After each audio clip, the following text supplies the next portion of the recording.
ருத்ரா தரிசன தினம். சிவருமான் ஆடக்கூடிய தாண்டவத்தினாலேயே உலகம் நிலை பெற்றிருக்கிறது. அவருடைய பலவகையான தாண்டவங்களுக்கு ஏற்ப படைத்தல், காத்தல், அழித்தல், மறைத்தல், அருளல் ஆகிய ஐவகை தொழிலையும் அவர் செய்கிறார். அப்படிப்பட்ட இறைவனினுடைய ஆடல் வடிவத்தை நாம் நடராஜர் என்று சொல்லி வழிபாடு செய்கிறோம். இந்த நடராஜர் சிலை என்பது நம்முடைய தமிழகத்தினுடைய அடையாளமாக மட்டுமல்லாமல் இந்தியாவுக்கே பாரம்பரிய சின்னமாக இருக்கிறது என்று சொல்வார்கள் பெரியோர்கள். அப்படிப்பட்ட நடராஜரினுடைய திருவுருவத்தை சிவபெருமான் எப்போது எடுத்தார் தெரியுமா? இன்றைக்கு நாம் பார்க்கிறோம் இல்லையா, இந்த நடராஜர் சிலை ஆடல் வடிவிலே இருக்கக்கூடிய எபெருமானினுடைய அந்த சிலை, அந்த வடிவம் சிவபெருமானால் எப்போது எடுக்கப்பட்டது?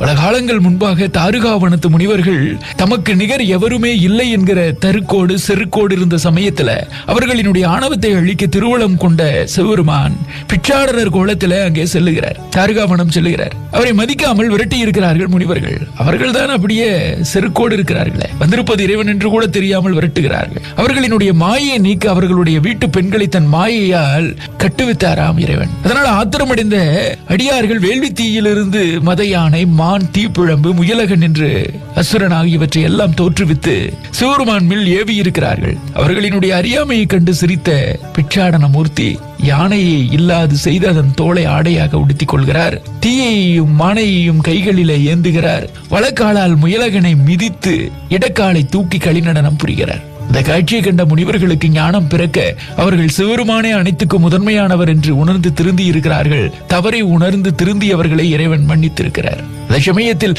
இடக்காலை தூக்கி களிநடனம் புரிந்தார் பாருங்கள்.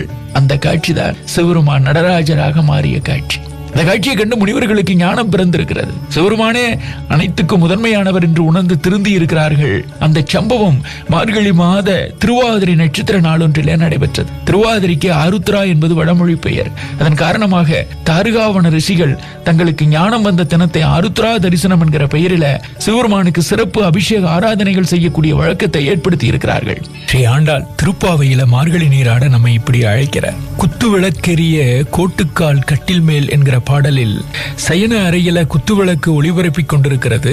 யானை தந்தத்தாலான அழகிய வேலைப்பாடு அமைந்த கட்டில், அதன் மீது அன்னத்தின் தூவி, மயில் பீலி, இலவம் பஞ்சு, செம்பஞ்சு, வெண்பஞ்சு ஆகியன நிரப்ப பெற்ற அழகு, குளிர்ச்சி, மென்மை, மனம், வெண்மை ஆகிய 5 உணர்வுகள் தாங்கிய மெத்தை விரிக்கப்பட்டுள்ளது. அந்த பஞ்சசயன படுக்கையின் மேல் ஏறி கொத்து கொத்தாக மலர்கள் சூடிய கூந்தலை உடைய நப்பிண்ணை பிராட்டியை அன்போடு அருகில வைத்திருக்கின்ற மலர் மார்புடைய கண்ணபெருமானேன், உன் திருவாய் மலர்ந்து அருள்வாயாக. மைதீட்ட பெற்ற அகன்ற கண்களை உடைய நப்பிண்ணை பிராட்டியே, நீ உன் மணவாளனை சிறிது நேரம் கூட துயிலெழ விடமாட்டாய் போலும், நொடிப்பொழுதும் கூட அவனை விட்டு நீங்கி இருக்க மாட்டாய் போலும். இச்செயல் உன் நிலைக்கும் இயல்புக்கும் பொருத்தமுடையதாக இல்லையே.